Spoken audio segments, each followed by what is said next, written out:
que donc sur le sujet si bien intéressant, important, il est attendu que nous tracions les sillons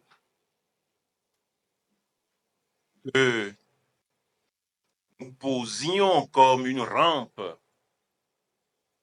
de la discussion, quelques idées, afin d'enrichir le débat que nous espérons assez enrichi. Et donc, dès l'entame, je voudrais réitérer ma gratitude aux organisateurs. L'abbé Agué Nounon, comme il l'a rappelé, avec bienveillance de mon silence. Silence légitime, depuis que lui-même a commencé par prendre la parole, il n'était pas nécessaire de parler. Je voudrais vous en remercier, surtout que de venir en ces lieux si saints et devant vous,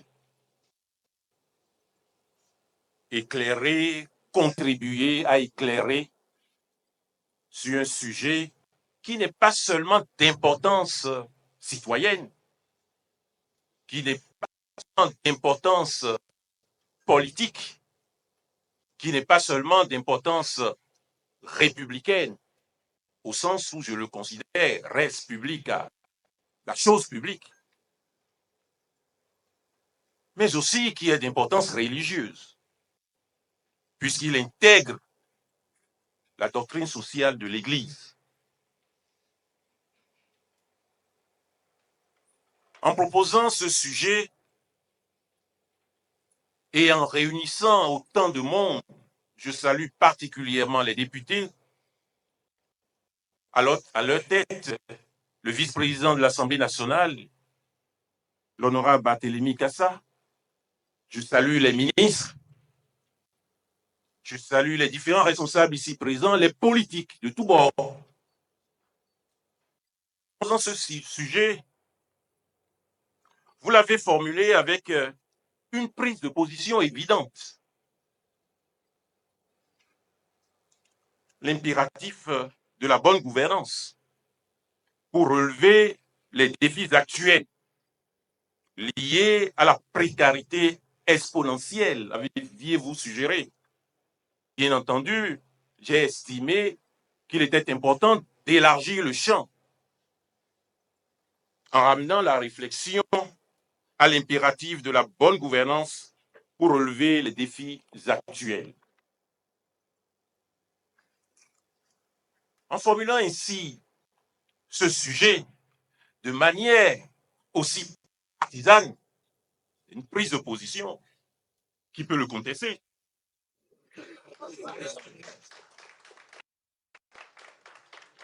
La bonne gouvernance est un impératif. Est un impératif. Et surtout en considération des défis actuels sur lesquels nous allons revenir. Il ne m'appartient pas de prendre position sur une position. Et d'ailleurs, j'approuve parfaitement cette position. Je l'approuve en mes multiples qualités. J'approuve cette position parce que c'est la position du président de la République et du gouvernement depuis 2016 qui conduit l'action publique. C'est la fondation de l'action publique. Mais c'est ensuite la position du parti que j'ai l'honneur de diriger, l'Union progressiste du Renouveau. Il vous souviendra que c'est un parti de justice sociale. Il vous souviendra que c'est un parti qui vise à prévenir et à corriger les inégalités sociales, les vulnérabilités sociales. J'ai l'impression que ce sujet vous a été inspiré par l'Esprit Saint, parce que, bien évidemment, cette prise de position est largement partagé.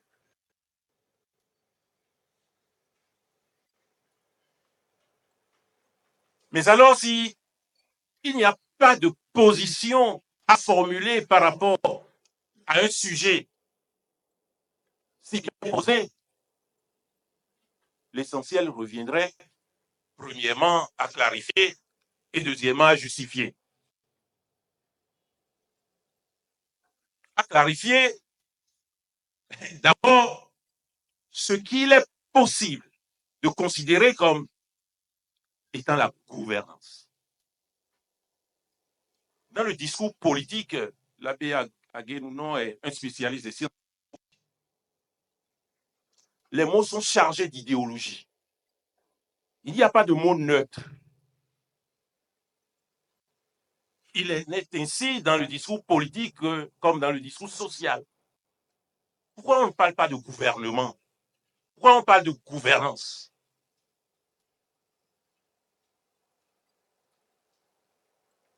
Une première idée, à mon sens, c'est le lien à établir dans les sociétés politiques entre la rareté des biens et l'abondance des besoins. Dans une société politique, il faut nécessairement établir et ensuite gérer les rapports de rareté, la rareté des biens et l'abondance des produits et des besoins. Les biens sont rares puisqu'ils sont au service des êtres humains en communauté. Ces êtres humains qui ont des besoins illimités. On a mis sur cette table quelques bouteilles d'eau minérale. Et pourtant, nous sommes 200, un peu plus. Chacun pourrait avoir soif et tancher la soif. C'est un besoin. Il y a quelques bouteilles, je suppose cette seule bouteille, pour étancher la soif. C'est un bien, il est rare. Comment pouvons-nous, dans une société politique telle que la nôtre, agir de telle sorte que ce bien rare puisse satisfaire les besoins étendus illimités de 200, 300 personnes?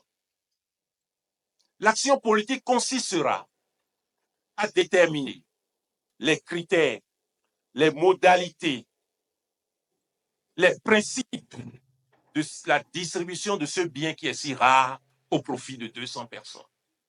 C'est ça la gouvernance. Et elle a un sens essentiellement politique. Politique au sens philosophique du terme. Politique au sens politique du terme. Au sens, je veux dire aussi, platonicien du terme.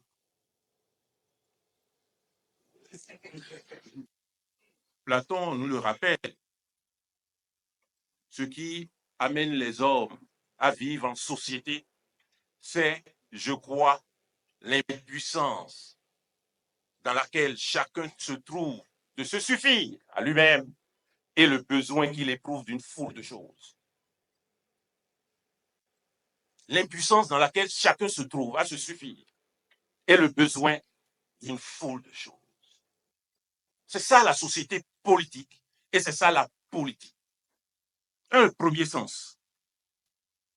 De sorte que le trait de caractère de toute société politique réside en cette rareté et cette abondance dont le rapport pertinent et efficient est la raison d'être et la finalité de l'action politique.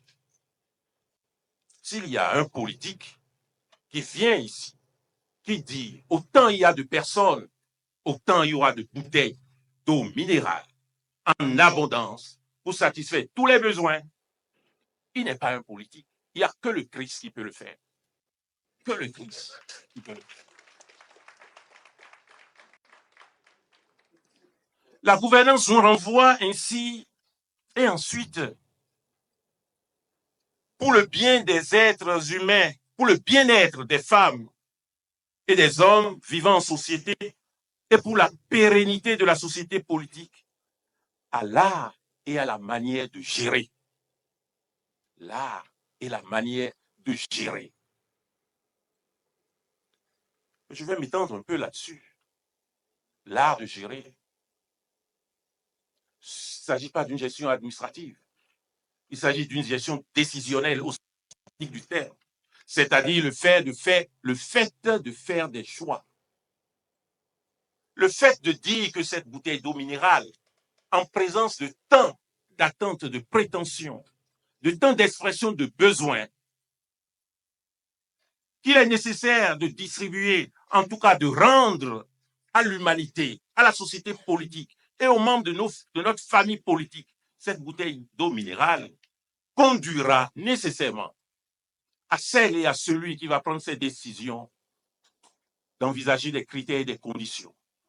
De dire, par exemple, que seuls celles et ceux parmi nous qui ont moins de 18 ans, parce qu'ils sont des enfants, c'est à cette bouteille.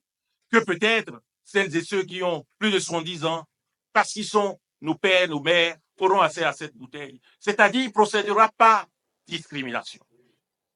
Il procédera nécessairement par discrimination, par choix. Ça, c'est le second sens de la gouvernance. Gouverner, c'est discriminer, c'est exclure, parce que c'est choisir. C'est exclure, parce que c'est choisir. En ayant en considération le service de l'ordre, la dimension humaine de la gouvernance. En considération et en esprit, la pérennité et la pérennisation de la société. C'est-à-dire en pensant à aujourd'hui, mais aussi à demain. Ce qui nous conduira encore avec cette bouteille d'eau minérale. Sachant que dans la salle, il y a des femmes qui ont déjà conçu, qui sont en état de gestation, et que demain, nous devrions faire en sorte que cette bouteille d'eau minérale, nous puissions la répartir pour nous qui sommes présents, mais aussi pour celles et ceux à venir.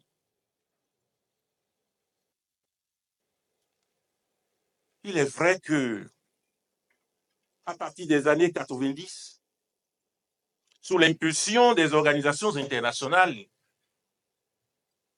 je vais citer la Banque mondiale, le Fonds monétaire international et le Programme des Nations unies pour le développement, on a affublé la gouvernance du qualificatif moral, bonne gouvernance. D'ailleurs, un commentaire.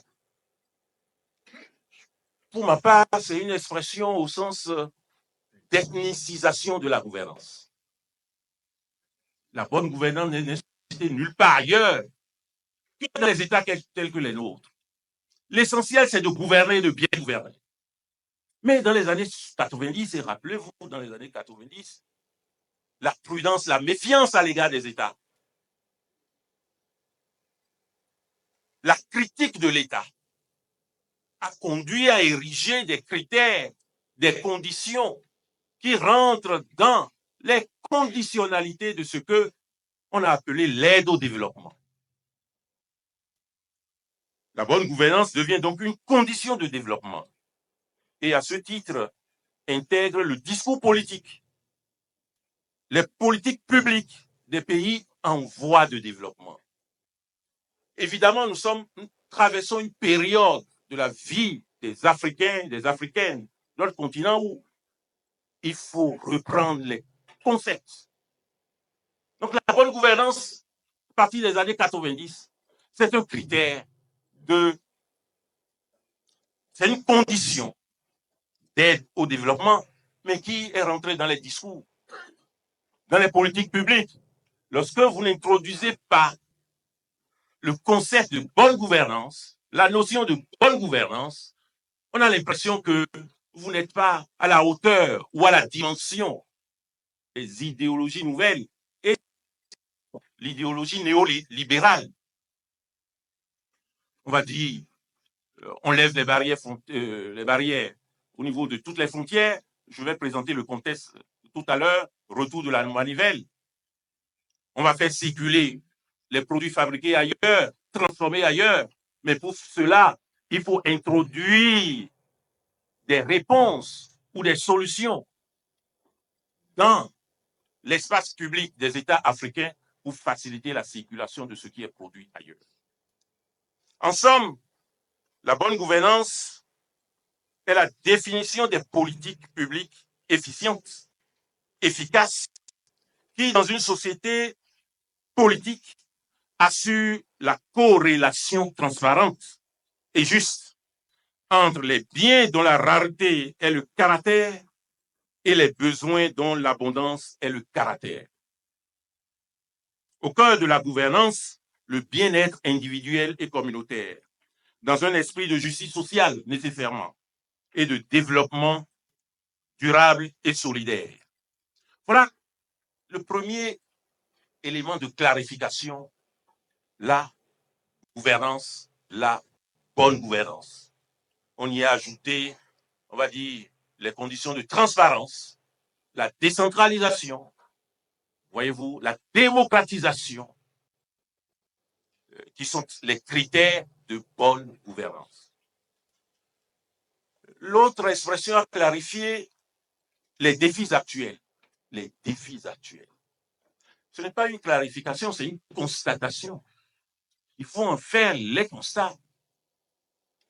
Les défis sont, à mon sens, d'ordre interne, mais également d'ordre externe, présent ou à venir.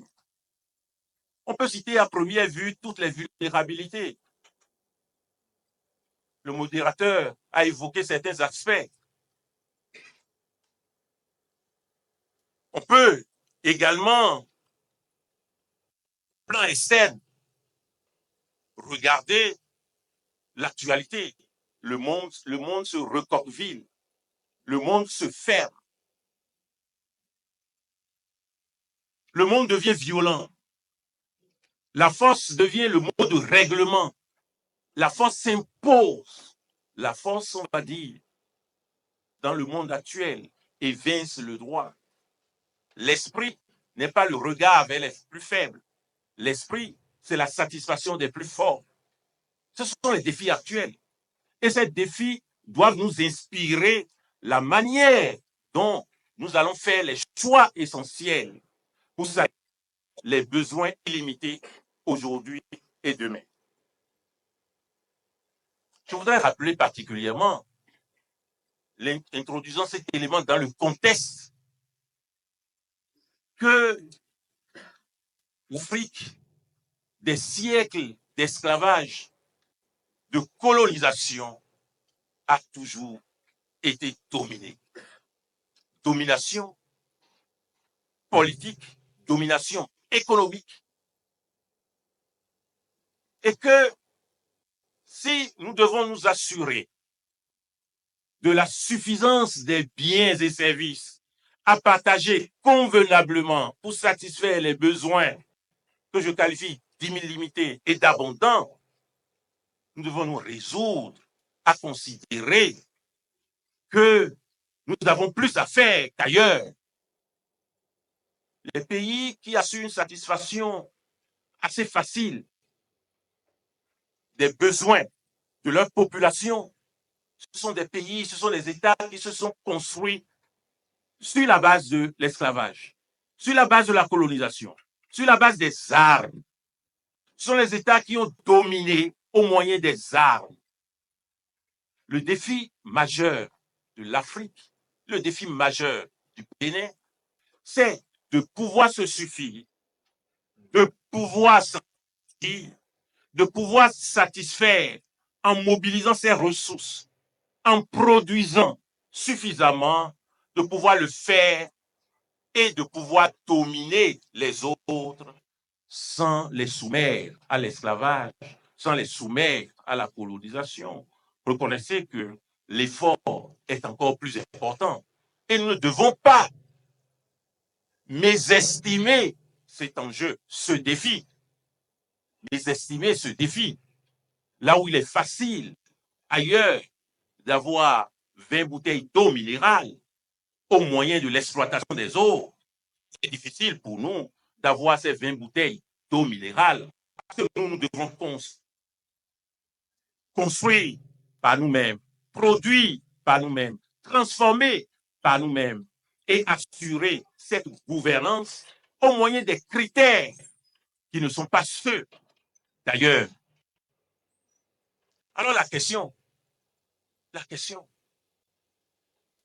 me semble-t-il, c'est savoir comment, en présence des défis actuels et futurs, rendre pérenne l'impératif de gouvernance. Comment?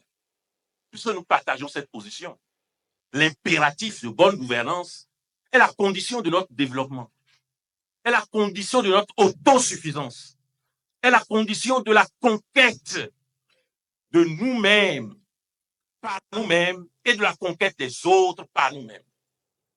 Mais alors, comment faire? N'oublions pas que la réflexion porte sur l'impératif. Nous ne sommes plus sur le terrain du droit, nous sommes sur le terrain de la morale. L'impératif, c'est une exigence au sens kantien du terme. Serait-ce catégorique? Serait-ce conditionnel? Mais comment arriver, comment parvenir à rendre possible cet impératif de bonne gouvernance dans les conditions actuelles, en présence de tant de défis? Je voudrais proposer une double réponse à cette préoccupation. Pas suffisante, pas complexe, mais en forme de signaux tracés encore une fois. La première réponse, c'est nécessairement de renforcer les fondations de bonne gouvernance. Les fondations de bonne gouvernance. Nous allons en évaluer le contenu. Et la seconde réponse, c'est ensuite satisfaire, je dirais durablement, la demande de justice sociale. Renforcer les fondations de bonne gouvernance, satisfaire durablement la demande de justice sociale. Donc, en premier lieu, satisfaire le renforcement des fondations de la bonne gouvernance. Bien évidemment, allez-vous me dire, la fondation, c'est ce sur construire. Si la fondation, si la base est mal faite, demain, il sera impossible, en tout cas très difficile, de monter les étages, d'avancer. Si la fondation est mal posée, si la fondation est posée sans aucun souci d'anticipation, sans aucune rigueur, la satisfaction des besoins sera d'autant plus difficile. Alors, comment renforcer cette fondation et de quelle fondation s'agit-il? Premièrement, à mon sens, il s'agit de la fondation politique. Et donc, j'évoquerai le renforcement de la fondation politique. Et puis, la seconde condition, il s'agit du renforcement de la fondation économique. Sur le renforcement de la fondation politique, tout est politique. Tout est politique. Et la meilleure manière d'envisager la politique, de construire l'animation de la vie publique, de sélectionner les acteurs politiques, de cette manière dépend la qualité des choix pour faire le lien entre la rareté des biens et services et l'abondance des besoins. Il y a la société des hommes et des femmes qui ne soient pas politiques. J'ouvre une parenthèse. Celles et ceux qui disent qu'ils ne sont pas politiques, je ne dirais pas qu'ils glissent sur la vérité. Tout est politique. Le fait pour chacun de nous retrouver ici, c'est un choix que nous avons fait. Et ce choix a exclu d'autres possibilités. Et pas le fait même que ce choix ait exclu d'autres possibilités d'aller ailleurs, de répondre ailleurs, c'est un choix politique. Le fait d'être dans cette salle, que l'organisation de la société nous ait permis d'avoir cette enceinte, des conférences et d'autres choses encore, ce fait est de nature politique. Je vais faire une conclusion provisoire avant de développer les idées dans ce sens. Si on choisit mal les dirigeants, les choix seront mal faits et peut-être nous n'aurions pas cette salle et peut-être demain nous n'aurions plus cette salle. Je vais encore préciser. Le fait pour nos milliers d'enfants d'espérer aller à l'examen du certificat d'études primaires en juin prochain, au BPC et au baccalauréat, c'est un politique, c'est un choix politique parce que toutes ces décisions se prendront par des arrêtés. A contrario, si nous prenons mal des décisions, nous aurions pu choisir des élites politiques qui décident, pourquoi pas de supprimer le CPE, mais la suppression peut être admise, pertinente, légitime, si elle concourt à l'épanouissement de notre population. Mais je le prends au sens littéral. Pourquoi pas empêcher les enfants d'aller au CPE, au BPC, etc. Tous ces choix sont des choix politiques. De sorte que, dans le renforcement de la fondation, quel est l'objectif? L'objectif, c'est la qualité et la pertinence des choix politiques. La qualité et la pertinence des choix politiques. Pour atteindre la bonne gouvernance. La gouvernance est une action. Et cette action doit être une action de qualité. Les choix, les critères, les conditions doivent être conçus, identifiés et mis en œuvre avec la qualité démocratique et la qualité en termes d'expérience, en termes de compétences. Mais quel est le moyen alors pour y parvenir? À mon sens, c'est la qualité du cadre, des procédés et la qualité du personnel politique. Aucun État n'aboutit à la gouvernance de qualité si le cadre politique n'est pas un cadre de qualité. Si le choix du personnel politique ne se fait pas avec la qualité requise. Si les procédés politiques ne sont pas identifiés avec ce souci de qualité. Et évidemment, je vous ai dit que j'interviens en mes multiples qualités. C'est la raison pour laquelle la réforme du système partisan a été faite. La réforme du système partisan a pour fondement, mais aussi pour finalité, la qualité de la gouvernance. En ce que, évidemment, elle conduit, et on l'observe déjà, cette réforme, ce résultat, elle nous conduit patiemment à avoir une classe politique dans des catégories bien identifiées, à réduire l'espace des interlocuteurs, à forcer, je veux dire, à conduire les interlocuteurs dans ces espaces-là, à avoir plus de soucis de la population, des besoins de la population, avoir plus d'exigences, parce que la population est exigeante. Cela n'est pas souligné souvent. La réforme du système partisan et toutes les réformes qui ont suivi, notamment en ce qui concerne le code électoral, c'est le chemin qui nous conduit à l'unité nationale. C'est le chemin qui nous conduit, nous politiques, à nous soucier de l'intérêt de chaque membre de notre société, où il se trouve, où il se trouverait. Je vais vous donner un exemple.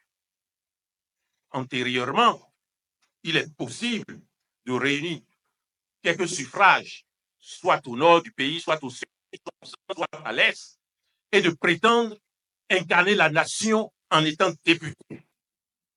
Aujourd'hui, il n'est pas possible de le faire. Il faut avoir un minimum de suffrages. On parle souvent de 20%. Mais quelle est la finalité de ces 20%?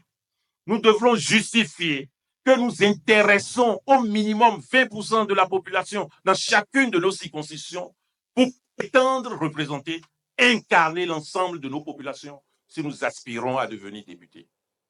C'est l'unité nationale. C'est l'unité nationale.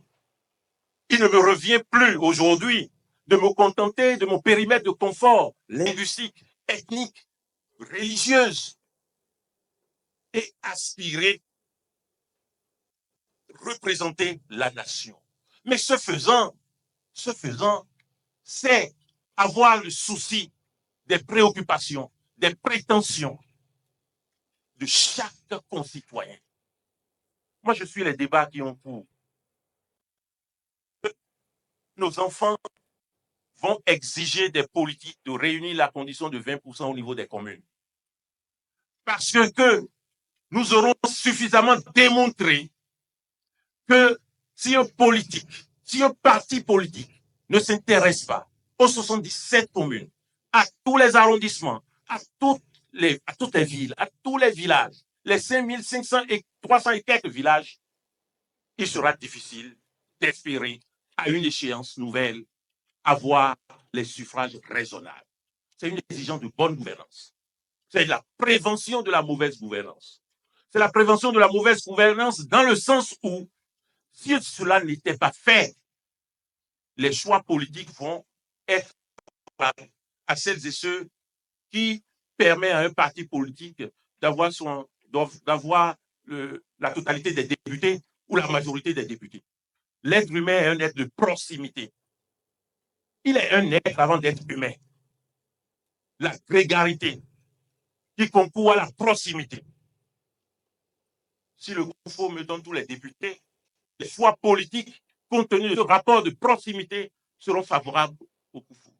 Et alors, qu'adviendrait-il de la Tonga? Qu'adviendrait-il de l'Atakora?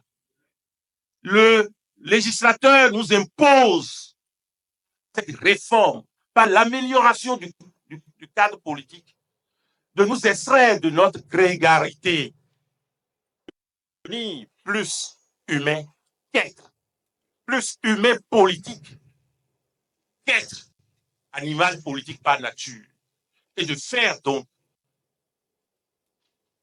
un préalable à la solidarité sociale, la solidarité politique qui donne à l'homme et à la femme politique, aux partis politiques, de s'intéresser à tout le monde. Et donc, il faut améliorer le cadre politique, il faut réformer. Il faut réformer dans le sens de l'unité, dans le sens de l'efficacité, dans le sens de la compétence des élus, des dirigeants qui seront amenés à faire le choix dans des critères qui permettront de répartir cette seule bouteille d'eau minérale à l'ensemble de la population. S'ils ne sont pas des femmes et des hommes ayant la compétence nécessaire, ayant la qualité morale nécessaire, ayant la connaissance nécessaire de chacune et de chacun, pouvant savoir que dans le groupe, certains n'ont pas besoin de cette bouteille d'eau minérale, mais de manière complétive ou alternative, ils ont besoin d'autre chose. Les choix ne sont pas efficients. Ça, c'est le renforcement de la fondation politique. Et c'est l'œuvre du président Patrice Talon depuis 2016. Je considère qu'il faut poursuivre le renforcement de cette fondation politique. Il ne faut pas dévier, il ne faut pas dériver. Il faut que nous puissions admettre, souffrir suffisamment dans l'intérêt de notre société politique, dans l'intérêt des citoyennes et des citoyens, en vue de faire en leur nom et pour leur compte des choix les plus efficients. Seconde réflexion dans le renforcement des fondations de la bonne gouvernance, le renforcement de la fondation économique. C'est vrai, la gouvernance, ainsi qu'il est expliqué, exposé, c'est le lien à faire entre la rareté des biens et l'abondance des besoins. Mais s'il est difficile d'atteler la rareté des biens avec l'abondance des besoins, encore faut-il que les biens existent. que les biens existent, que les biens soient produits, que les biens soient produits de qualité, dans la qualité requise, admise, que on puisse d'abord mobiliser les ressources internes, que on puisse faire en sorte de dépendre moins de l'étranger, qu'on puisse faire en sorte que les choix, en dépit de toutes les atteintes extérieures, en dépit de la violence extérieure, en dépit de la force, en dépit de cet esprit de domination qui est humain des autres nations, eh bien, qu'on puisse davantage avoir d'eau minérale. Il faut la produire, cette bouteille d'eau minérale, cette eau. Il faut la produire en quantité. Et surtout, mobiliser les moyens, mobiliser les ressources pour cela. La dimension économique a son objectif aussi, c'est assurer la résilience économique. L'on ne peut pas atteindre la bonne gouvernance si l'on n'assure pas cette résilience économique, si l'on ne renforce pas ces perspectives économiques. Et moi, je suis admiratif de notre capacité aujourd'hui à mobiliser les ressources humaines. Tous les chiffres vont dans ce sens. En 2024, les ressources fiscales ont connu une augmentation de 22,03%. Ça a un sens. C'est-à-dire que nous arrivons à mobiliser beaucoup plus les ressources fiscales que les ressources douanières.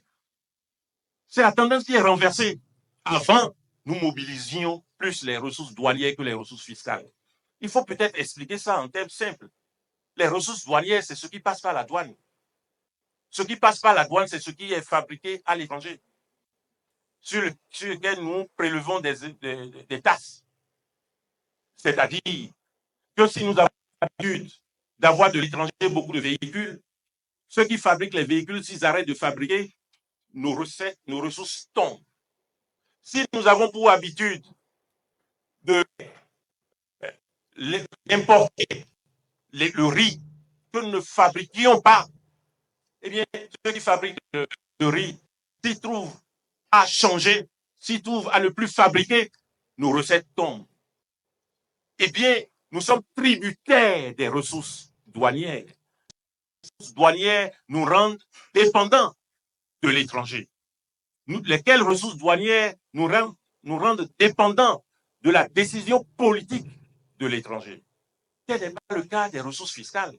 Les ressources fiscales, c'est la volonté de nous-mêmes. C'est notre effort commun.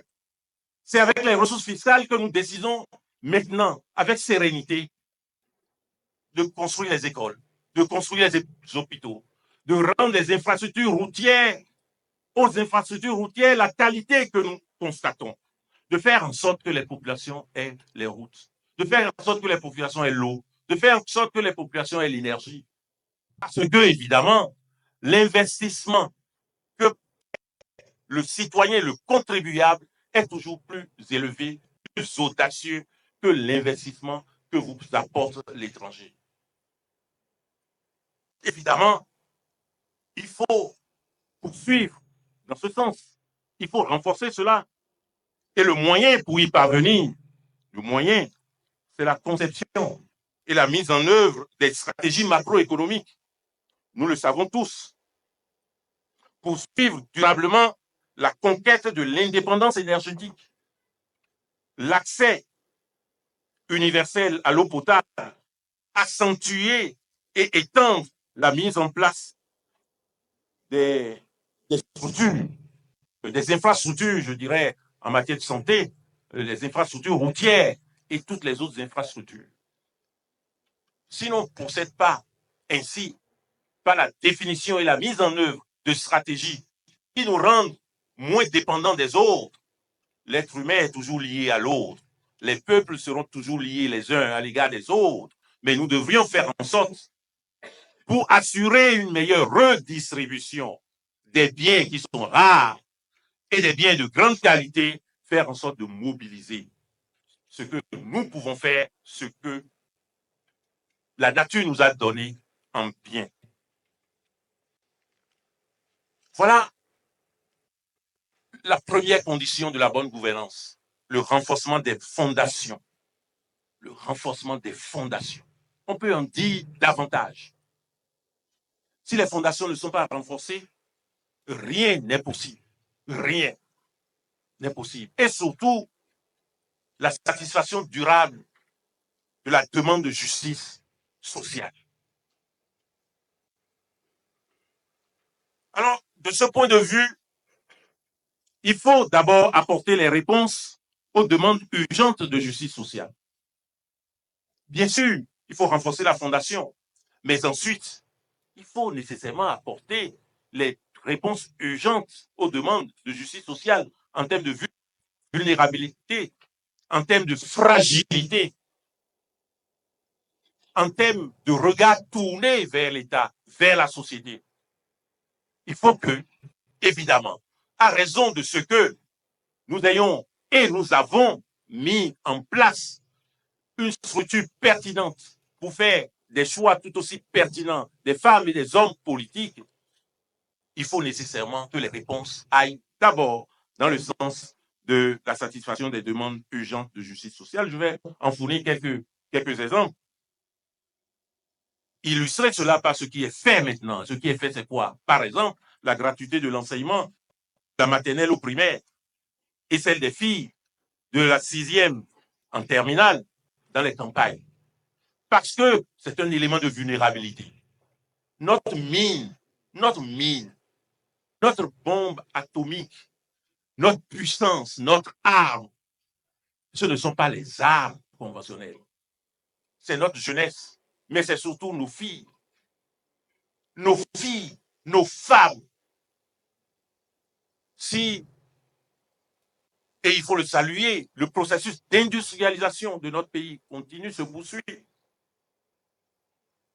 Et que, évidemment, Peugeot, on va faire ça comme ça, de s'installer au Bénin, de produire pour le Nigeria, de produire. Quels sont les ouvriers que nous devrions pouvoir proposer? Ces ouvriers doivent naturellement être des ouvrières, parce que la courbe démographique fait que les femmes sont potentiellement plus nombreuses que les hommes. Et seulement sur la base de cette constatation, de ce constat, il faut, pour que le Bénin se suffise, pour que le Bénin domine, pour que l'Afrique domine, il faut agir sur la formation, l'éducation des filles. Et mettre en place au plan social des outils. Et nous en voyons la pertinence aujourd'hui. L'on ne le fait pas parce que ce sont des femmes et des filles, ce sont des femmes et des filles qui profiteront au Bénin, qui élèveront le Bénin. C'est une stratégie de développement. Et c'est pour ça, c'est dans ce sens qu'il faut comprendre toutes les lois qui sont prises. La question essentielle, comment lever les goulots qui étranglent l'épanouissement de la fille et de la femme? L'épanouissement de la fille dans l'entreprise, l'épanouissement de la fille à l'école, l'épanouissement de la fille dans les ateliers. Comment le faire pour que demain, le Bénin ait recours autant des filles que des garçons? L'accès à la cantine scolaire, c'est une réponse urgente. C'est une réponse urgente qui favorise les enfants et qui nous donne la chance de compter demain sur le capital humain. Une dimension importante. La bonne gouvernance ne peut pas échapper à ce résultat attendu qui est un élément de justification ou de témoignage de la qualité de la gouvernance. C'est le capital humain, dont il faut pouvoir profiter des dividendes. Et ces dividendes passent. Donc, pour profiter des dividendes sur le capital humain, il faut intervenir à l'école, il faut intervenir sur le terrain de la santé, il faut intervenir sur le terrain de la formation. Bien entendu, réponse urgente de justice sociale, l'insertion des jeunes diplômés. Moi, j'ai été agréablement surpris que les jeunes médecins, des cohortes, des récentes cohortes, ont été tous recrutés, en tout cas insérés professionnellement à l'État. Mais on le fait pourquoi? On ne le fait pas parce que c'est leur profit individuel. On le fait parce que c'est un levier important pour accroître les dividendes humains, pour faire en sorte que nos enfants soient en bonne santé, pour faire en sorte que nous-mêmes puissions être en bonne santé, pour faire en sorte que, de ce point de vue, le Bénin soit moins dépendant des autres États. Et puis, pourquoi oublier les logements sociaux? C'est un début. C'est un début. Les logements sont sociaux. Évidemment, parce que la demande sociale est forte de ce point de vue. Et c'est une option à enrichir. C'est une option à poursuivre. Alors donc, les réponses aux demandes urgentes de justice sociale. Ensuite, les réponses à la demande constante de justice sociale. Demande constante de justice sociale. 2 mots à ce sujet avant de conclure. Premièrement, et je l'ai évoqué tantôt, poursuivre l'action sur le renforcement du capital humain. C'est nécessaire. Le Bénin a des ressources, comme les autres États. Nous avons la chance d'en découvrir très peu maintenant. Nous avons l'espérance de les découvrir davantage demain. Mais le Bénin a une vraie chance. Ce sont les hommes et les femmes. Et c'est sur ça qu'il faut que nous puissions compter.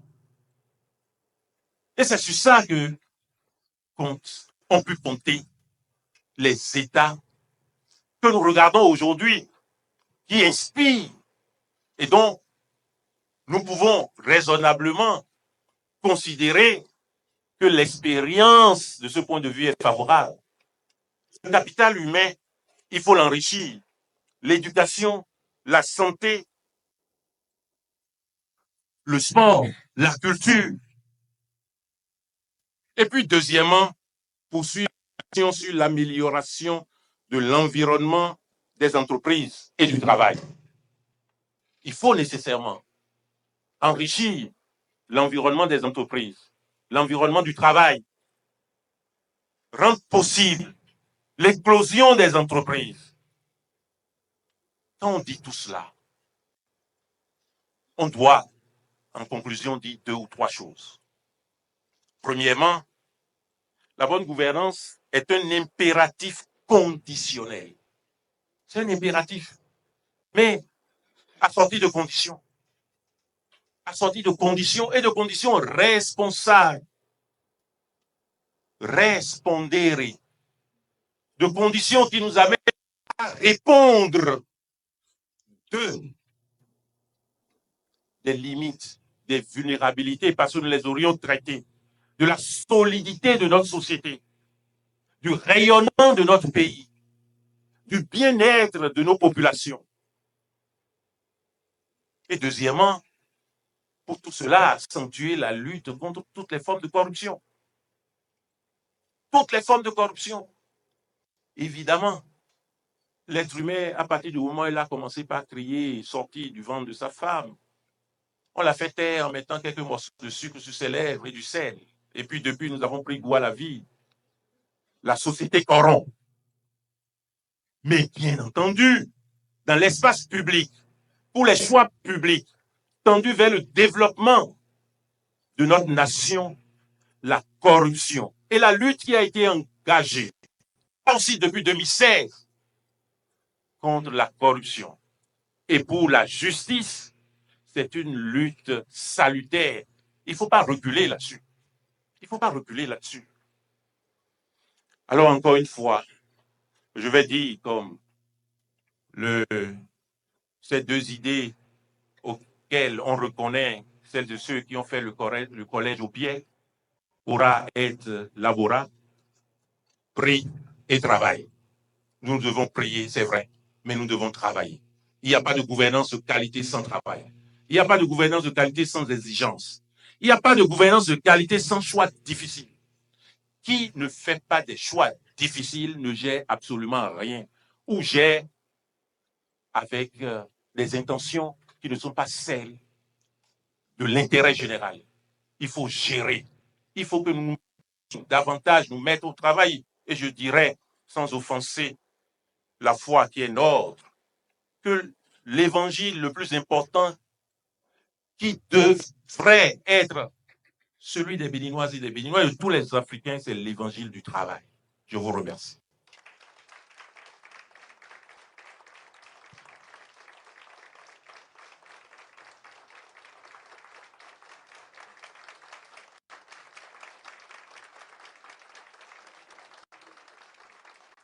Merci pour l'innovation.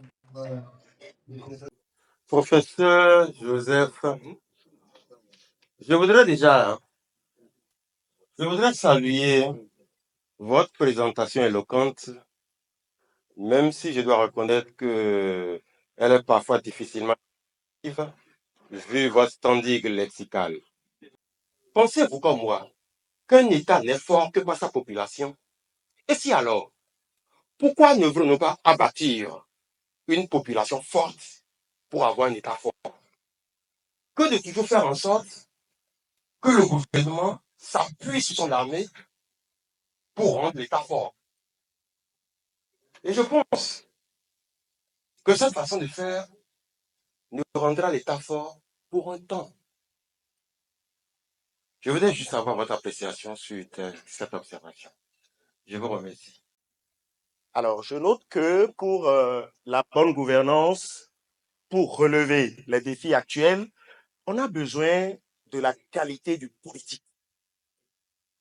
Le choix du politique doit se baser sur la qualité de l'acteur politique qu'on veut choisir, qu'on veut retenir pour opérer des orientations et des choix stratégiques qui doivent conduire le pays vers le développement. Je me demande, Monsieur le Président, quelle était la qualité des acteurs politiques que vous aviez en face de vous au moment où vous aviez sorti cette expression que tout le monde répète en disant, si la politique doit se faire avec la rage, nous allons la faire. Si elle doit se faire avec la ruse, nous allons la faire. Quel était le contexte? Quelle était la qualité des acteurs politiques que vous aviez en face? Merci. Merci, professeur. J'ai envie de demander, qu'est-ce qui ne se fait pas encore de bien aujourd'hui et qui peut constituer un défi pour la bonne gouvernance les temps à venir? Parce qu'à vous suivre, c'est que tout va bien et il faut juste renforcer. Donc, au finish, je ne sais pas si on est dans le cadre de la thématique pour laquelle nous sommes là véritablement ce soir. Sauf si on veut rester dans la généralité. Mais si nous voulons nous calquer sur le modèle qui se fait aujourd'hui au Bénin, qu'est-ce que nous avons comme défi véritablement au-delà déjà de ce qui est fait? Et cette impression que j'ai eue m'amène à vous poser la question suivante. À vous suivre également, j'ai pensé que nous avions assisté peut-être à votre vision après Patrice Talon. Parce que vous avez pensé, vous avez dévoilé, dans tel secteur, voilà ce qui est fait, voilà ce qu'il faut faire pour continuer de rester dans sur la trajectoire, sur cette même trajectoire. Et j'ai donc envie de vous demander, est-ce que vous serez prêt à candidater pour la succession après Patrice Talon? Alors, je vais conclure sur la question du code électoral. Sur la question du code électoral, vous avez parlé de 20%. Et curieusement, vous avez associé à cela la question de l'unité nationale que nous avions posée lorsque nous avions eu le cas du Parlement monocolore par le passé. Lorsque nous allons respecter la question des 20%, un exemple simple est que peut-être le seul parti d'opposition d'envergure aujourd'hui que nous connaissons, les démocrates, n'arrive pas à obtenir 20% dans une circonscription électorale, malgré les 10% au plan national. Nous allons nous retrouver donc au Parlement avec que les partis BR et UP, sans doute, qui obtiendraient sans doute ces 20%-là, et nous allons nous retrouver dans un système où nous aurons donc un Parlement rempli d'un seul courant politique. Est-ce, selon vous, le sens de l'unité nationale? Et de l'autre côté également, si entre-temps, je suppose que le BR et l'UP n'y parviennent pas, Et puis, si les démocrates arrivent à obtenir 10% au plan national, 20% dans toutes les circonscriptions électorales, nous aurons donc au Parlement prochain rien que les députés démocrates. Est-ce selon vous le sens de l'unité nationale? Encore que si on peut se référer au sens du Parlement. Donc, j'aimerais que vous puissiez nous éclairer un peu cette question. Merci beaucoup. Merci, M. Demaron. Honorable Boniface Hiruitom. Parce que, à mon humble avis, sous le temps révolutionnaire, les Béninois étaient des valeurs humaines de solidarité, de fraternité et de patriotisme. Mais aujourd'hui, c'est le contraire. Ma deuxième préoccupation et question, en tant qu'avocat, ancien président de la Cour constitutionnelle, est-ce que vous pouvez me dire, ici dans cette salle, l'ancienne constitution de la République de 1990 ou de la constitution révisée en vigueur aujourd'hui en République du Bénin, on peut avoir une bonne gouvernance politique. Parce qu'un pays qui va se développer, le facteur le plus important ou des puissances d'un continent ou d'une nation, les institutions puissantes et fortes qui sont au-delà de l'intérêt d'un individu sont importants pour que le développement suive, pour que aux populations, on puisse leur donner raison de droit en matière de justice et de droits de l'homme. Je vous remercie. Merci. Le système éducatif actuel, on en parle et ce que j'entends seulement, on dit, on est en train d'œuvrer pour encourager les métiers techniques et tout. Je pense que lié à ce thème-là, même dans l'enseignement général, tout est à refondre. Nous devons revoir notre système éducatif. Encore que même l'éducation se donne à la base, donc du primaire, de la maternelle au primaire, tout est à faire là. Maintenant, je vois que dans l'enseignement académique, rien n'a changé pour pouvoir permettre cette bonne gouvernance qu'on prône aussi, alors que c'est vrai qu'on a évolué dedans. Monsieur Fifamin Jagbenou, éminent professeur rupturien, je rappelle très bien cela, je sais de quoi je parle, vous êtes acteur de la rupture, vous avez épousé ces idéaux-là, vous allez bien vouloir transmettre ce message et agir avant la fin de la mandature actuelle pour que nous puissions trouver qu'un élan louable a été fait dans le secteur de l'enseignement. Merci. Merci. Avec moi, l'éloquence dont a fait montre le professeur Joseph Tobin. La vigueur et la force dans ses propos. Cher professeur, merci pour votre brillante communication. Alors, la bonne gouvernance vise à rendre l'action publique plus efficace, proche du bien public et de l'intérêt général et donc plus légitime.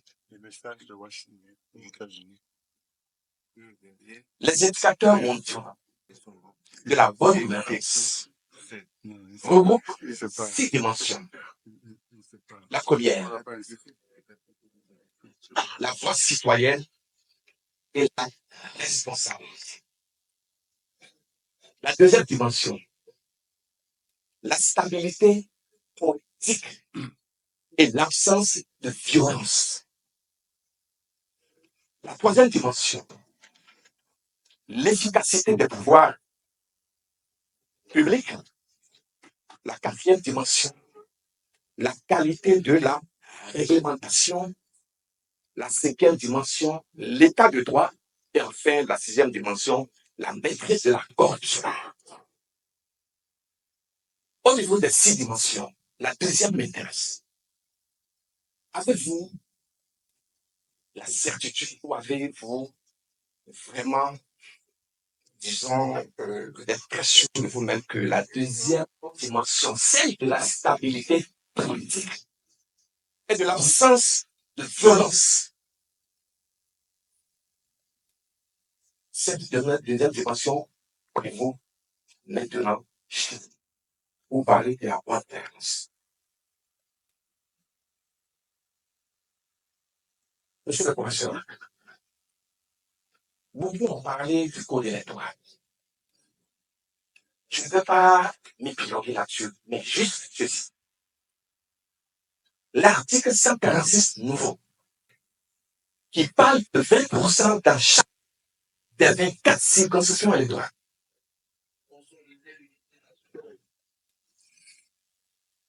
Pour élever des sièges sur le plan national, il faut avoir 10%. Au niveau des circonscriptions électorales, il faut venir là 20%. Mais il y a une tricherie politique quelque part. Il faut aller devant la commission, disons nationale, pour faire une table d'une coalition parlementaire. Aller signer devant la commission. Ça veut dire quoi?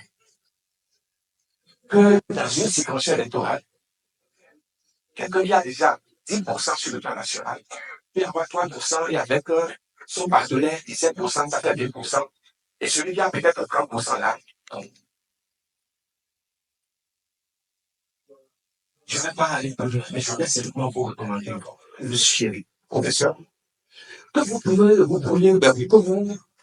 puissiez vous réapproprier les actes du colloque de l'Église catholique. Il y a 11 mois déjà que ça a été, que vous réappropriez ces actes.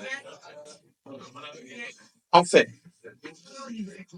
quand on parle des défis actuels, on a évoqué le plan de santé, l'éducation.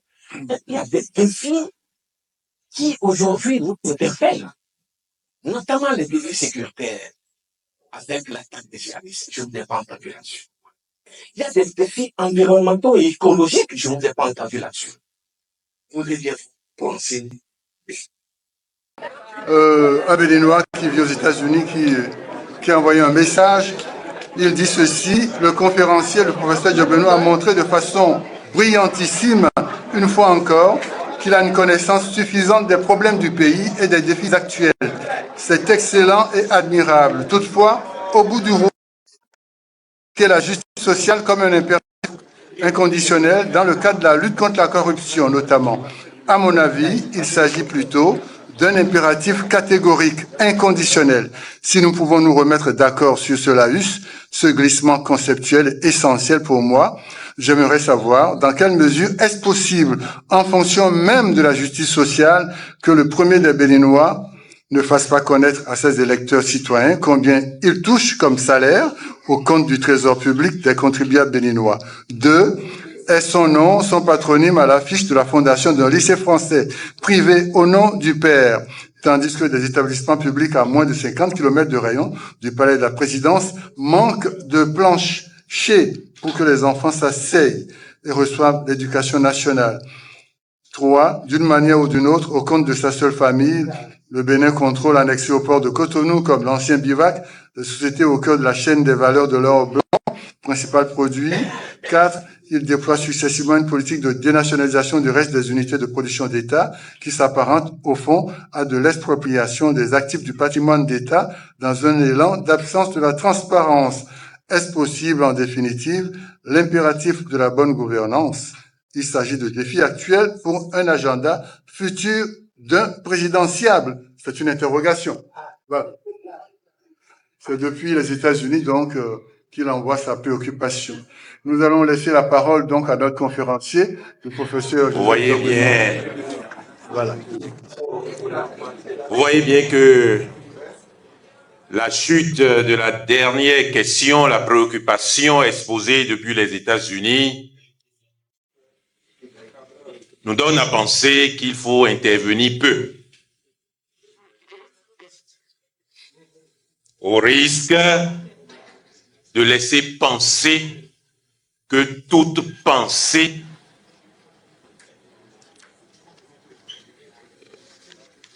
est formulée, exprimée dans un intérêt politique précis. Encore une fois, je suis heureux de répondre à la demande de l'abbé Aguénounou, la demande de l'abbé Aguénounou, Aguénon-nous, voilà. Aguénon. Aguénou-non. Aguénou-non. Je vous présente mes excuses. Je suis heureux de répondre à sa sollicitation. Parce que, évidemment, le sujet, on l'a vu, est intéressant et a beaucoup intéressé. Je voudrais remercier chacune et chacun de la qualité des interventions qui appellent non pas au moyen d'une éloquence qu'on nous attribue. La vraie éloquence, c'est la sincérité dans les interventions. Il est difficile de construire les choses sur des choses ou des réalités qui ne sont pas vraies que de dire que ce qui est vrai selon soi-même et de le dire avec enthousiasme, sans difficulté. Et évidemment, cette sincérité, je voudrais commencer par quelques réponses attendues. Parce que pour une rare fois, vous me permettriez d'expliquer et de me lâcher un peu. La première question à laquelle je voudrais répondre, elle vient du premier intervenant. Évoquer le certificat de conformité. Et je voudrais l'assurer et le rassurer sur le fait que, en dépit de ma volonté réelle d'apporter les réponses, il faut qu'avec votre soutien, qu'on évite à celles et ceux qui ont fait partie des institutions de la République, qui délibèrent sur les questions intéressant notre vivre ensemble, d'avoir à s'exprimer sur les motivations de ce qui relève de leur délibération. La loi organique sur la Cour constitutionnelle nous l'interdit. La loi organique sur la Cour constitutionnelle nous l'interdit. Et la qualité de nos institutions dépend de la qualité que les différents animateurs ont à l'égard de leurs devoirs institués par nos textes. Mais sur la deuxième préoccupation essentielle qui me paraît préalable à toutes les autres explications, c'est celle que l'on évoque couramment, la ruse et la rage. Je voudrais quelque peu, non pas avec pour volonté de convaincre,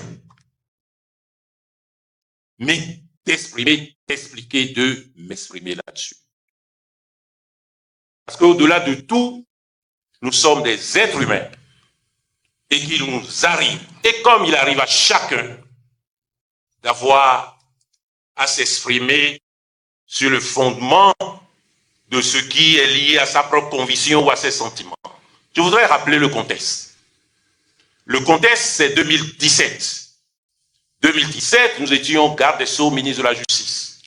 2017, nous avons conduit, sous l'éclairage et la direction du président de la République, une réforme de notre Constitution. Avec une naïveté, je veux dire, une sincérité absolue. Une sincérité absolue. Je vais rappeler quelques éléments de cette révision de la Constitution, de ce projet de révision de la Constitution. Si ce projet avait abouti, toutes les institutions de la République, notamment la Cour constitutionnelle, les membres auraient été élus, les enseignants auraient désigné par élection leurs membres, les magistrats désignés par voie d'élection leurs membres, etc. La Cour suprême aurait été, on va dire, aurait eu son président élu par les pairs. Et bien évidemment, à l'époque, il m'est arrivé de dire à certains endroits que nous serions le dernier ministre de la Justice à siéger au Conseil supérieur de la magistrature. Et que le président de la République ne siégerait plus. C'est le contenu de cette réforme en 2017. Cette réforme, avec ce contenu, nous l'avons soutenue à l'Assemblée nationale. 3 voix ont empêché son adoption. 3 voix que l'humain que je suis a considéré comme des voix ayant condamné l'adoption du projet par la ruse, que comme des voix ayant condamné l'adoption du projet par la rage. Nous avons compris que nous n'avions pas été habiles, que nous n'étions pas dans la politique politicienne, que nous n'avions acheté personne, que nous n'avions rien fait d'éthiquement contrevenant. Et ce projet avait échoué de 3 voix. Je suis un humain. La politique, c'est une foi, c'est une conviction. Le président de la République a cru en cette réforme. Et puis, le conseil a été fait. Et vous savez, certains ici ont eu les échos. Nous avons dit, si c'est comme ça la politique, si c'est pas la ruse, désormais, on va vous procéder ainsi. Si c'est pas la rage, désormais, on va vous procéder.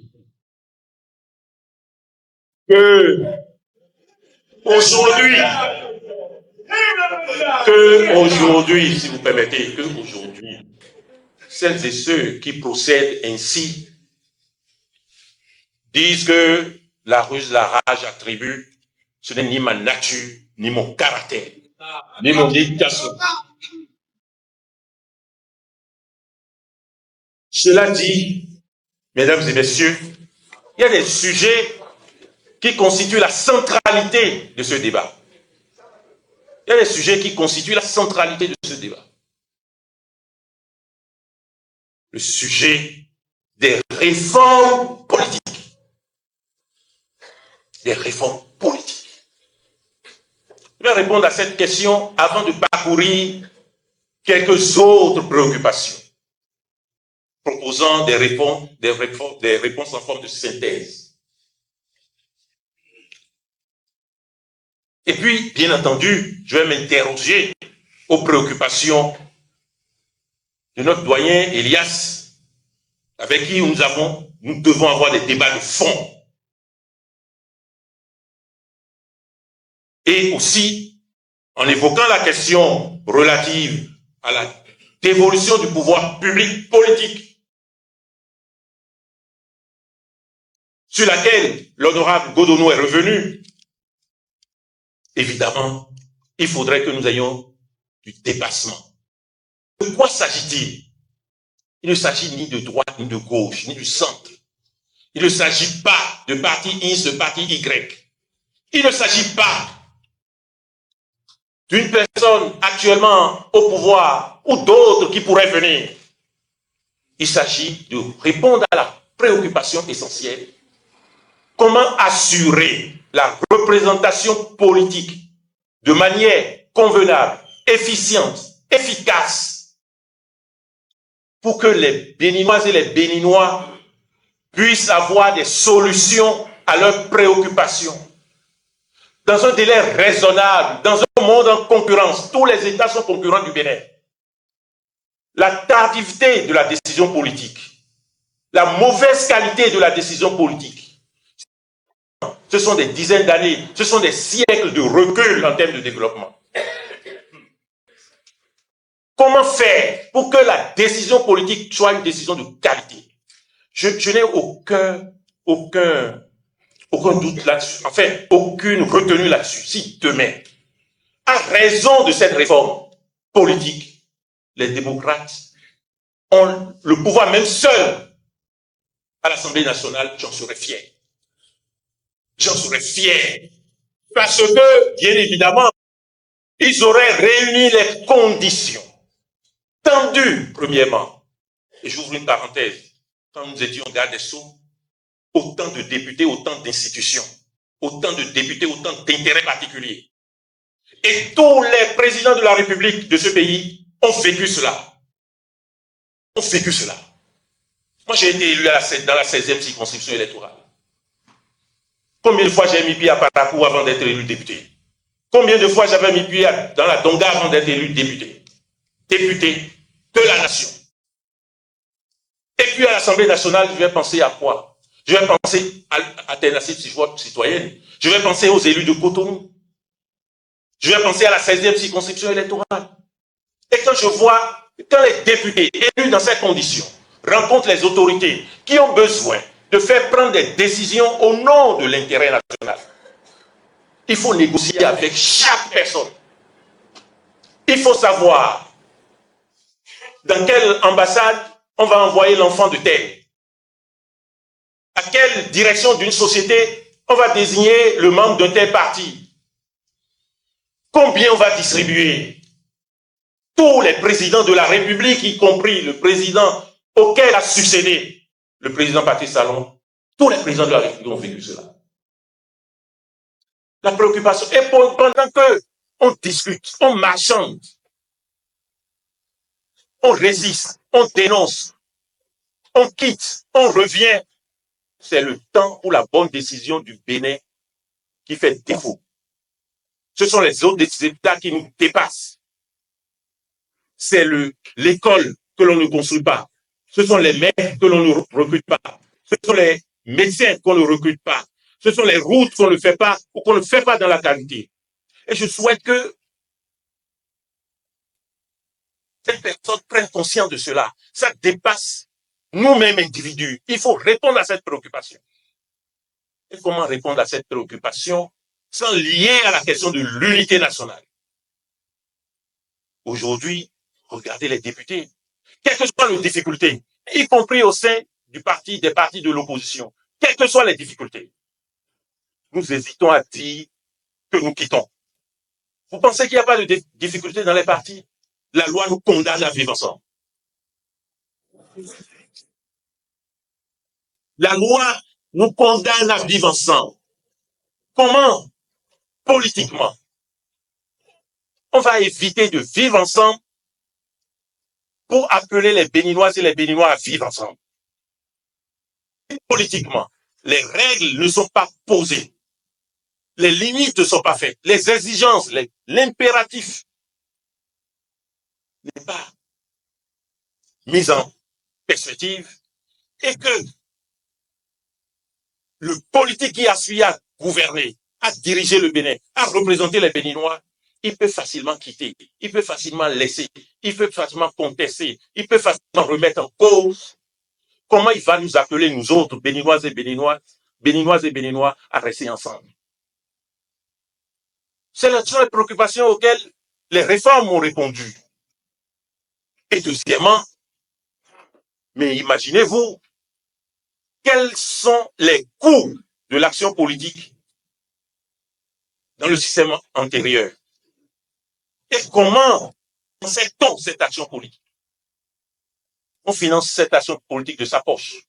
On finance cette action politique dans la perspective de se faire rétribuer après.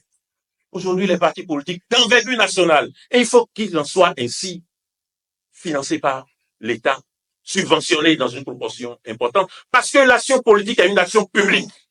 Dans un État qui aspire au développement, il faut faire en sorte que les hommes et les femmes qui choisissent de servir l'État en faisant la politique ne soient pas exposés aux tentations qui leur permettent après de priver l'État de ses ressources.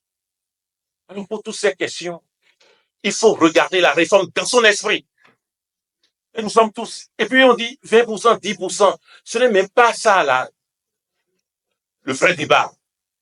Le vrai débat pour l'unité nationale, à quelle exigence sommes-nous, nous politiques, prêts à faire? Et vous me dites que mon enfant qui va à l'école revient avec un bulletin et il a 14 de moyenne. Il a toujours eu 12, 13, 14 de moyenne. Et moi, parent, je ne lui dis pas, ah, tu as toujours 14 de moyenne, mais tu peux avoir 18 de moyenne. C'est ce que nous disons à nos enfants. Avec 10%, j'ai réussi à un examen. Et le parent qui est notre peuple, qui est le souverain, Nous lui reprochons, nous regrettons qu'ils nous disent qu'il y a eu 10% et que nous sommes capables d'avoir 20%. Quelle est cette éthique? Quelle est cette logique?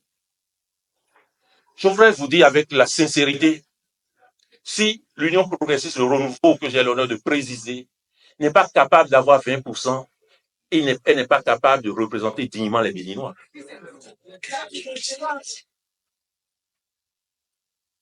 Aujourd'hui, chers compatriotes, aujourd'hui, pourquoi tous les politiques courent dans tous les périmètres de ce pays, tous les territoires de ce pays, à cause de cette loi? Autrement, nous aurions fait quoi?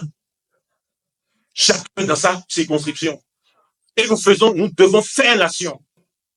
Politiquement, il faut le faire. Je comprends bien les difficultés. Ce sont des difficultés du début. Je me souviens lorsque le taux de 10% a été fixé, le même débat a été fait.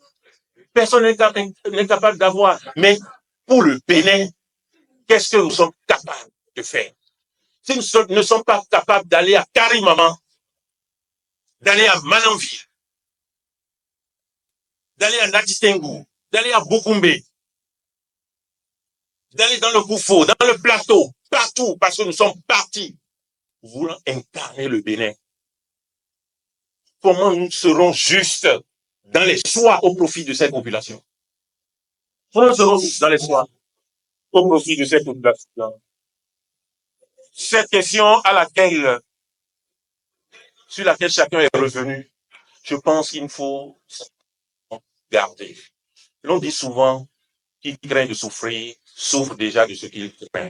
Vous voyez? Il craint de souffrir, souffrons moins de ce que nous craignons. Et à toute législation, il faut une épreuve. Il n'est pas exclu. C'est dans la nature de la loi d'être réformée. Mais il faut exécuter la loi. Il faut appliquer la loi. Il faut vérifier si notre société et nous-mêmes, si nous sommes capables d'atteindre les maxima exigés de nous, nous sportifs, les guépards du Bénin. Quand ils ne se battent pas, quand ils n'ont pas eu des victoires, qu'est-ce que nous disons? Nous souffrons. Parce que nous voulons qu'ils se comparent aux meilleurs du monde. C'est notre exigence.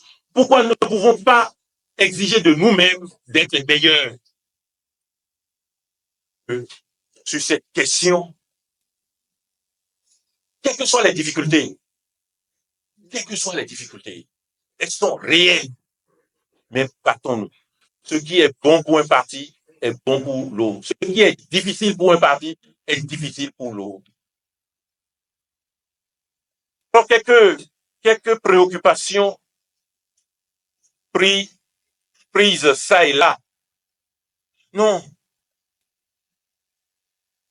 Ne pensons pas que nous militons pour que la force soit dans notre pays. Tout le contraire. Mais c'est ce qui se passe à l'étranger. Regardez, Proche et Moyen-Orient. Regardez, Ukraine. Regardez la RDC. Regardez partout. Le monde est violent. La violence est revenue. Le monde n'a pas été pris de convulsions depuis la fin de la Seconde Guerre mondiale. On fait des incursions dans un État. On dépose un pouvoir d'État. Nous ne devrions pas être insensibles à cela. Nous devions regarder cela et tirer les conséquences. Dans la prise des décisions, voyez la force de la force du rapport de force.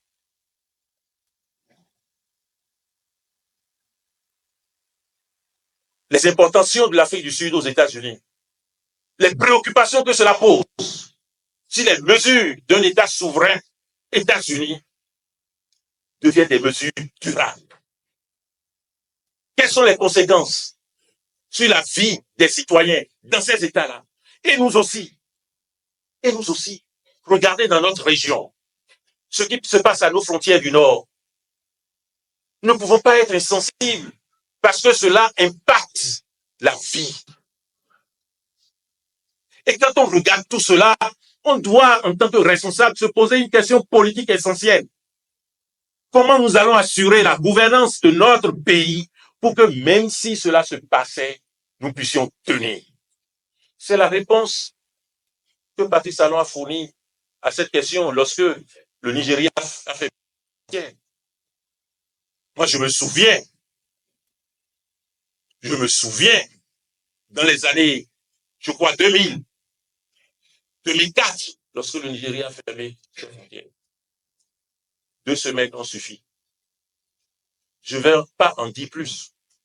Mais aujourd'hui, tout au moins le dispositif mis en place, on ferme la frontière à l'est, on ferme la frontière au nord.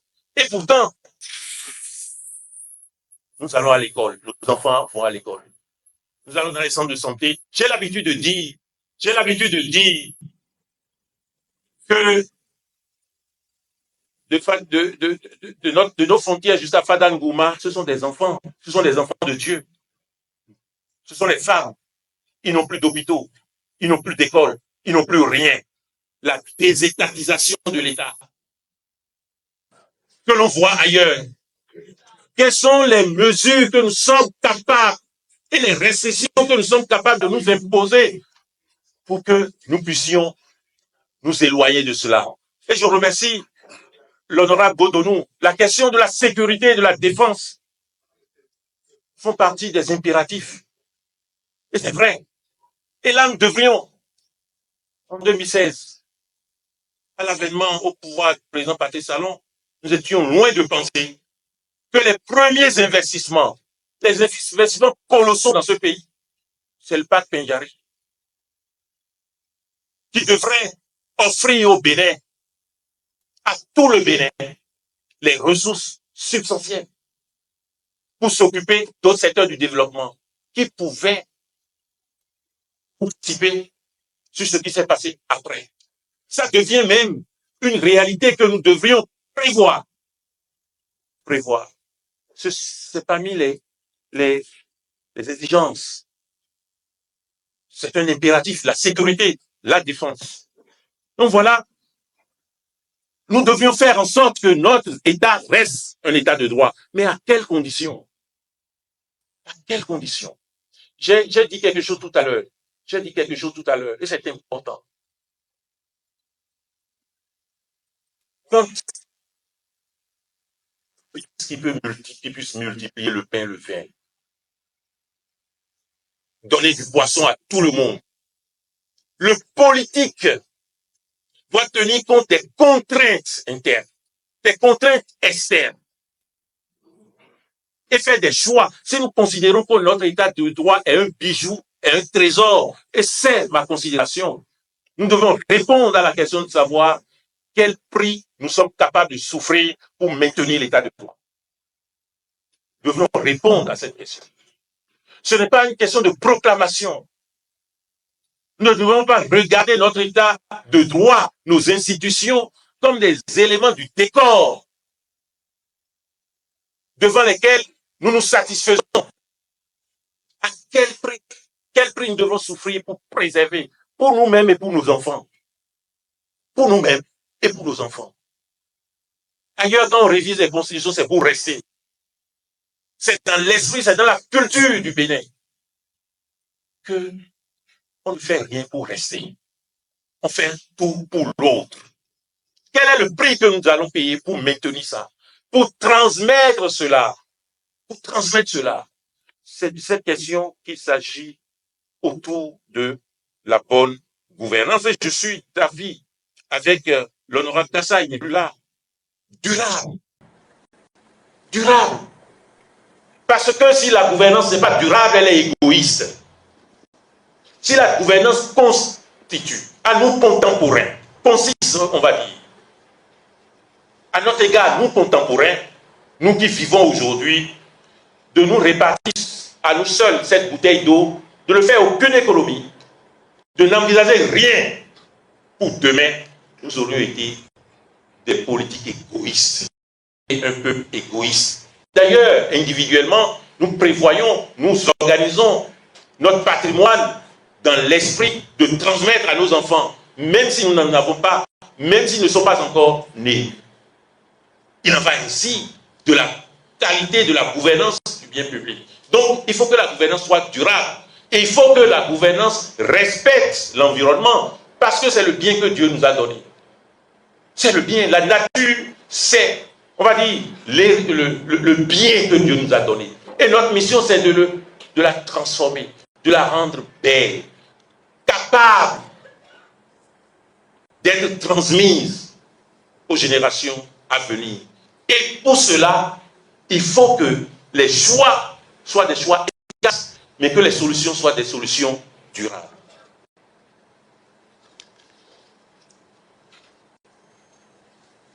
Alors, j'ai souri lorsque l'un des intervenants dit que sur le plan intellectuel, il nous suit bien, mais sur le plan politique, etc. Et Elias est revenu là-dessus. Non. Il n'y a pas d'être différent. Vous êtes vrai, vous êtes vrai. Vous êtes faux, vous êtes faux. Il n'y a pas d'intellectuel qui soit différent du politique. Ça, c'est la première chose. La deuxième chose, des interpellations, des interrogations. On a marché à un moment donné pour éviter que le droit de grève soit retiré. Et puis, on est en responsabilité et, heureusement, la correction est arrivée. On a admis les restrictions au droit de grève. Mais c'est vrai. C'est vrai. Monsieur Elias, c'est vrai. Ce qui est vrai aussi, c'est ce que nous disons depuis en responsabilité politique. C'est cette bouteille à partager.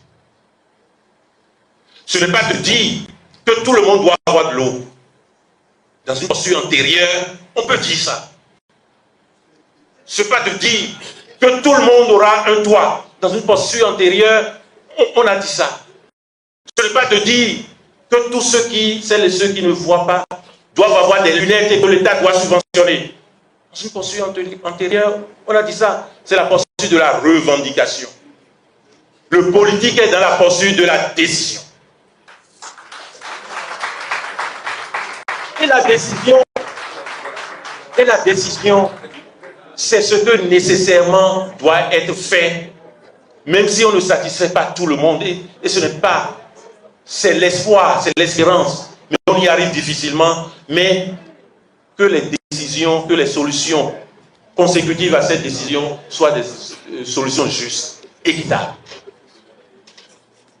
Voyez? Et je vous invite, vous avez une riche expérience. Vous avez la faveur. Quand vous parlez, tout le monde applaudit. Il n'y a pas de décision. Quand vous parlez, tout le monde applaudit. Parce que vous ne prenez pas de décision. Prendre une décision, c'est faire souffrir. Et c'est en cela que je demande à chacun de respecter les juges. Les juges, quand ils prennent une décision, qu'une partie ne pleure pas, ils n'ont pas pris de décision. C'est ce qu'il faut voir dans le politique.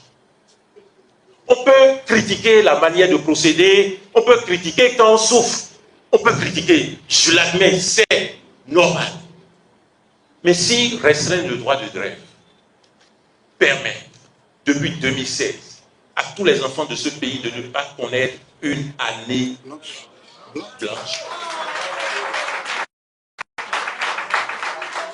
À la vérité, qu'est-ce qu'il y a de mal? Moi, j'ai connu 2 années blanches. J'ai connu une année blanche qui était au collège, au pied. Je venais chaque fois quand on annonce la reprise, juste pour passer d'année en année, de classe en classe. Chaque fois. Ceux qui avaient de l'argent ont envoyé leurs enfants au Togo, en Côte d'Ivoire, en France.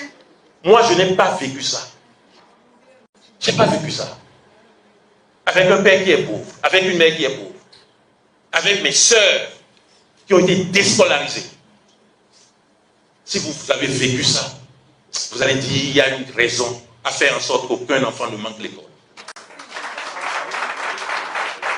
Et ça, c'est un choix politique. Pour le plus grand nombre, est-ce que nous nous arrêtons pour évaluer le coût social des individus dans les écoles? Les grossesses précoces, les sorties de piste.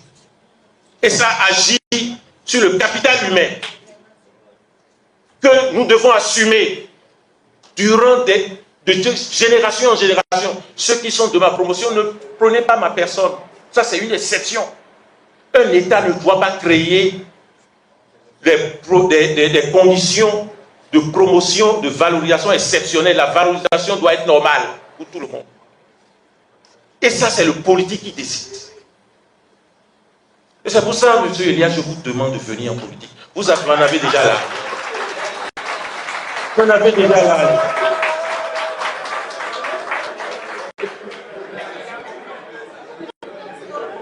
La question de l'enseignement, bien entendu, la question de l'éducation. Un jeune a eu raison. Le système LMD. Et je voudrais juste ouvrir une parenthèse. Il y a des thèses professionnelles et des thèses de recherche. Quand vous faites une licence professionnelle, lorsque vous allez à l'université et que l'université organise des thèses professionnelles, vous pouvez avoir accès à ces thèses professionnelles. Mais vous ne pouvez pas faire une licence professionnelle et faire une thèse de recherche. Mais deuxièmement, la question de l'enseignement, du modèle de l'éducation, et j'étais soulagé que beaucoup de personnes sont revenues là-dessus, est une question en débat et que le débat est fait heureusement. Nous produisons, nous formons pour satisfaire les besoins que nous n'avons pas et nous ne formons pas par rapport aux besoins que nous avons. Et c'est ça qui donne le chômage aussi. Nous avons des besoins pour lesquels nous ne formons pas, mais nous formons pour les besoins que nous n'avons pas. Dans cette salle, nous avons besoin de ceux qui vont réparer les climatiseurs, les lampes, etc. Quotidiennement, nous avons besoin de ça. Nous portons tous les chaussures. Nous avons besoin de bons cordonniers. Nous avons besoin de tailleurs. Nous avons besoin de médecins. Nous avons besoin de tellement de choses. Je vais vous dire quelque chose. Pendant que nous étions à la Cour constitutionnelle et il a fallu rénover le bâtiment de la Cour, voyez les été mis. Quand ce choix a été fait, nous n'avons pas de main-d'œuvre au Bénin pour placer ces carreaux. L'opérateur a recruté du Nigeria. C'est de l'emploi que nous perdons. C'est de l'emploi, c'est l'argent du Bénin avec lequel nous finançons le travail ailleurs. Et ça, il faut s'attaquer au système éducatif pour répondre à une préoccupation. Le système éducatif doit nous permettre de répondre aux besoins que nous avons essentiellement. On peut faire autre chose, mais ça ne doit pas être la partie la plus importante. Et je pense que c'est ça qui donne lieu à la réforme qui consiste à renforcer le secteur technique, le secteur professionnel, et à dynamiser notre université.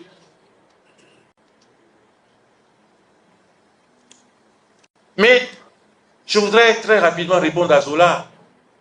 Il y a des mauvaises solutions pour de bonnes réponses, pour de bonnes questions. La question du concours public a été un déterminant important dans le choix de 2007. La question du libre, de la transparence. La question de l'organisation des examens et concours, d'accès aux professions et pour lesquelles l'État met en œuvre les moyens. Mais nous avons parlé de la bonne gouvernance, c'est le critère de compétence. Dites-moi, sur toute l'étendue du territoire, il faut préparer les jeunes, réunissant les conditions pour aller à ces examens, c'est une bonne réponse. Mais départementaliser, c'est une mauvaise réponse. C'est une mauvaise réponse. Parce que finalement, ça va aboutir à une sorte d'ostracisation. D'ostracisme, je veux dire. Ça va aboutir à une forme d'ostracisme. On va identifier les gens par rapport aux régions, aux départements dans lesquels ils ont été retenus. Et deuxièmement, nous devrions tenir à l'exigence de la compétence parce que on ne forme pas seulement pour le Bénin. Nous ne formons pas nos enfants pour le Bénin, seulement le Bénin. Nous devrions faire en sorte que dans la tête de nos enfants, qu'il y ait des étincelles de la conquête du monde. Les enfants que nous formons doivent prétendre désormais aux emplois en Chine, doivent prétendre aux emplois en Inde, doivent prétendre aux emplois aux États-Unis, doivent prétendre aux emplois au Nigeria, aux emplois en RDC. Voyez-vous?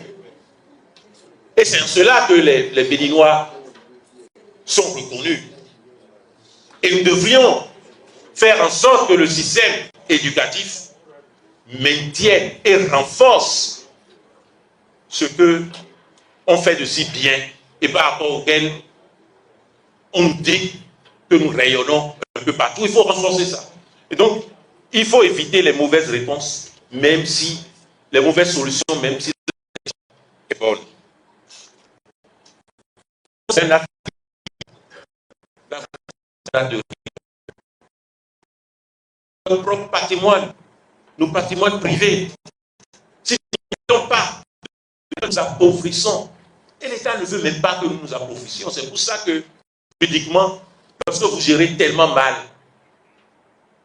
votre patrimoine, l'État peut vous placer sous tutelle ou sous curatelle parce qu'il a intérêt à ce que vous ne deveniez pas une charge pour l'État. La bonne gouvernance, c'est d'abord son patrimoine privé, c'est vrai. Et surtout avec rigueur. Cette exigence pour le patrimoine privé, il est de bon ton, il est tout à fait normal qu'on l'élève à l'occasion de la gestion des biens publics. Je pense que, à vouloir répondre à toutes les...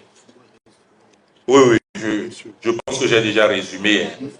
J'ai déjà résumé.